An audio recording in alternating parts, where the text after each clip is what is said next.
السلام علیکم اسٹوڈینٹس، کیسے ہیں آپ لوگ؟ امید کرتی ہوں کہ آپ سب بالکل ٹھیک ہوں گے۔ جی، جماعت داہم کی حدیث نمبر 12 کے ساتھ آپ کی خدمت میں حاضر ہوں۔ سب سے پہلے ہم حدیث کے الفاظ پڑھتے ہیں۔ اذا قلت لصاحبك یوم الجمعۃ انست والامام یخطب فقد لغوت۔ اب لفظی ترجمہ، اذا جب، قلت کہا تم نے، لصاحبک اپنے ساتھی سے، یوم الجمعہ جمعہ کے دن، انستو خاموش ہو جاؤ، والامام اور امام، یخطب خطبہ دے رہا تھا، فقط تو گویا، لغوتا تم نے فضول بات کی۔ با محاورہ ترجمہ، جب تم نے جمعہ کے دن اپنے ساتھی سے کہا خاموش ہو جاؤ جبکہ امام خطبہ دے رہا تھا تو تم نے فضول بات کی۔ سب سے پہلے جمعے کے بارے میں پتا ہوگا آپ کو، تو آپ تشریح لکھتے ہوئے جمعے کے بارے میں لکھیں گے کہ جمعہ کے معنی ہے جمع ہونا۔ جمعہ کو سید الایام یعنی کہ دنوں کا سردار کہا جاتا ہے۔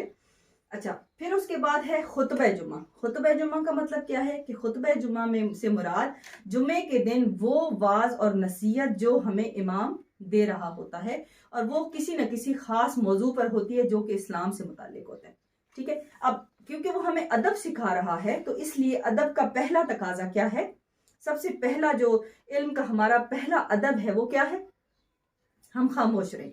ٹھیک ہے، جب بھی کسی چیز کو ہم خاموشی سے نہیں سنیں گے وہ ہمیں سمجھ نہیں آئے گی۔ ٹھیک ہے، تو واعظ اور نصیحت سے کو پہلے سب سے پہلے ہم نے دھیان سے سننا ہے، پھر سمجھنا ہے، پھر عمل کرنا ہے۔ تو پہلی سیڑھی کیا ہے؟ سننا، پھر سمجھنا، پھر اس پر عمل کرنا۔ ٹھیک ہے، تو جب ہم بول رہے ہوں گے، جب بولا جا رہا ہوگا تو پھر وہ ہم سن تو نہیں رہے نا۔ جب ہم بول رہے ہیں تو اٹ مینس کہ ہم سن نہیں رہے۔ جب ہم سن نہیں رہے تو ہمیں سمجھ بھی نہیں آ رہا، اور جب ہم سمجھ نہیں رہے تو پھر ہم اس پر عمل کیسے کریں گے؟ ٹھیک ہے، تو یہاں پر پہلا قاعدہ بتا دیا گیا خاموشی کا۔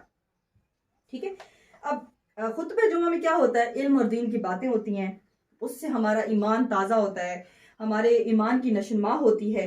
ٹھیک ہے، اور یہ جو ہفتے میں ایک دن ایسا آتا ہے کہ جس میں ہم دین کی باتیں سنتے ہیں، اور بہت ساری ایسے پوائنٹس ہوتے ہیں جو ہمارے مائنڈ میں کلیئر ہو جاتے ہیں۔ بہت ساری ایسی چیزیں ہوتی ہیں جن کے بارے میں ہمارا ذہن کنفیوژن کا شکار ہوتا ہے، اور ہم وہ سن کے اس سے سمجھ لیتے ہیں۔ اچھا، جمعے کے دن کی اہمیت اور افادیت کیا ہے؟ خطبہ جو جمعہ ہے اس کی افادیت کیا ہے، فائدہ کیا ہے؟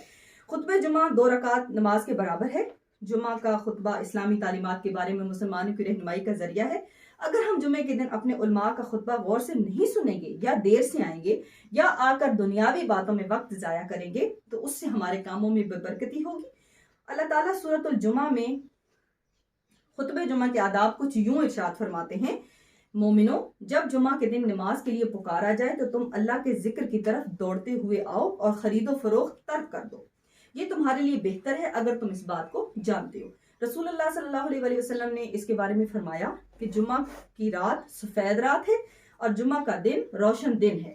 ٹھیک ہے، امام شافعی کہتے ہیں کہ ہمارے زمانے کی سب سے بڑی بدعت یہ ہے کہ لوگ جمعہ کی اذان سن کر مسجد میں آتے ہیں، جبکہ نبی صلی اللہ علیہ وآلہ وسلم کے زمانے میں صحابہ کرام جمعہ کے دن صبح ہی صبح مسجد میں جمع ہونا شروع ہو جاتے تھے۔ ٹھیک ہے، اسی طرح ایک حدیث مبارکہ سے اس کی ہمیں خطبہ جو جمعہ ہے اس کی ہمیں افادیت کا پتہ چلتا ہے کہ حضور صلی اللہ علیہ وسلم فرماتے ہیں کہ جس شخص نے اچھی طرح غسل کیا، وضو کیا، پھر جمعہ کی نماز ادا کرنے کے لیے مسجد آیا اور خاموش بیٹھا رہا تو اس کے پچھلے 10 دنوں کے گناہ معاف کر دیے جاتے ہیں۔ ٹھیک ہے، اس کی اتنی زیادہ افادیت ہے۔ اچھا، جمعہ کا خطبہ سننے کے آداب اس حدیث مبارکہ میں بیان کیے گئے کہ ہم نے اس کے لیے کرنا کیا ہے۔ جب امام خطبے کے لیے کھڑا ہو، اس وقت سے لے کر ختم ہونے تک کسی بھی قسم کا ذکر اذکار منع ہے، تلاوت قرآن منع ہے، سلام کا جواب دینا منع ہے، کھانا پینا منع ہے، امر بالمعروف اور نہی عن المنکر کرنا منع ہے۔ ٹھیک ہے، اگر کسی کی کوئی بات آپ دیکھیں کہ غلط ہے، کوئی کہہ رہا ہے، کوئی غلط کام کر رہا ہے، کوئی بات کر رہا ہے، تو بھی آپ نے اسے آواز سے منع نہیں کرنا بلکہ اسے اشارے سے منع کرنا ہے، تاکہ اس کی آواز سے تو خلل پیدا ہو گیا لیکن آپ کی آواز سے مزید خلل پیدا نہ ہو۔ کیوں منع کیا گیا؟ کیونکہ آپ جب بولیں گے اس کو خاموش کرنے کا کہیں گے، یا ظاہر آگے سے جواب میں وہ بھی کوئی بات کہہ دے گا، اس طرح سے جو باقی لوگ جو سن رہے ہیں، جن کی توجہ خطبے کی طرف ہے، ان کے اس میں سمجھ میں خلل پڑے گا، ان کے سننے میں خلل پڑے گا، اور یہ غلط ہے۔ ٹھیک ہے. اچھا، اس حدیث مبارکہ کا ہماری عملی زندگی سے تعلق کیا ہے کہ ہمیں رسول صلی اللہ علیہ وآلہ وسلم نے نماز جمعہ سے قبل دیے جانے والے خطبے کے آداب کی طرف توجہ دلائی ہے. خطبے میں امام دینی اور علمی باتیں بیان کرتا ہے، اور علم کا پہلا ادب یہ ہے کہ ہم اسے خاموشی سے سنیں. جب تک ہم خاموشی سے نہیں سنیں گے ہمیں اس کی سمجھ نہیں آئے گی، اور ہم جب تک سمجھیں گے نہیں ہم اس پر عمل نہیں کر سکتے. لہٰذا ہمیں اس حدیث کے ذریعے سے خطبہ جمعہ کے درمیان برائی سے منع کرنے سے بھی روک دیا گیا ہے. تو اس حد تک اگر منع کیا گیا تو اس کا مطلب یہ ہے کہ خاموشی خطبہ جمعہ کے لیے انتہائی ضروری ہے، اور اس پر ہمیں عمل کرنا چاہیے. جی، حدیث نمبر 12 ہماری ختم ہو گئی. حدیث نمبر 13 کے ساتھ انشاءاللہ دوبارہ آپ کی خدمت میں حاضر ہوں گی. کسی قسم کی کوئی سوالات ہو تو کمنٹ سیکشن میں ضرور کیجیے تاکہ اس کے جوابات آپ کو دیے جا سکیں. اگلے لیکچر تک کے لیے مجھے اجازت دیجیے. اللہ حافظ.